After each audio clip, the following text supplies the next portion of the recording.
రాష్ట్ర ప్రభుత్వం తెలంగాణ పల్లెలను విధ్వంసం చేస్తోందన్నారు బీజేపీ ప్రధాన కార్యదర్శి కాసం వెంకటేశ్వర్లు. స్థానిక సంస్థలకు ఎన్నికలు జరపకుండా రాజీవ్ గాంధీ ఆశయాలను నీరు గారుస్తోందని విమర్శించారు. స్పెషల్ ఆఫీసర్స్ గ్రామాల్లో కనిపించడం లేదని ఆరోపించారు.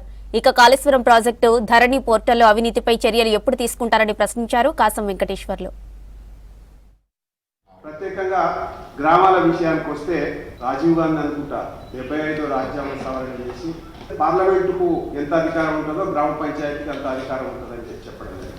కానీ ఇవాళ కాంగ్రెస్ ఏలుబడిలో తెలంగాణలో రాజీవ్ గాంధీ మాటకు విలువ లేకుండా పోయింది. ఒకవేళ రాజీవ్ గాంధీ కనుక బతుకుంటే ఈ యొక్క పాలన చూసి తెలంగాణ పల్లెలను చూసి కన్నీరు మున్నీరు అవుతుందనేమో.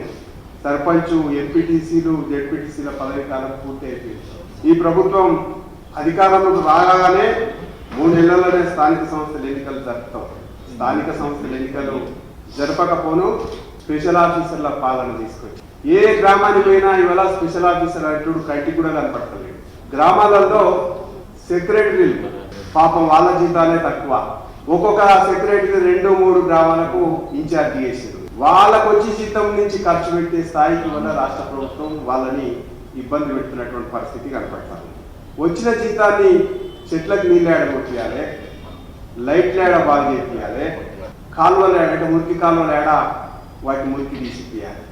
ఎన్నికల కంటే ముందు సభలల్లా లక్షల కోట్ల అవినీతిని కక్కిస్తా ఇప్పటి వరకు కక్కినోడు లేడు. ఇప్పుడు తర్వాత రేవంత్ రెడ్డి ప్రభుత్వంలో నాయకునోడు లేడు.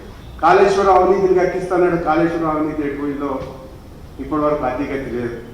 తర్వాత ధరణి మొత్తం లక్షల ఎకరాలు గల్లంతైనాయి అని చెప్పేసి కొత్త పథకాలు తీసుకొచ్చిన ధరణి గురించి, అవినీతి గురించి మాట్లాడుతున్నాడు.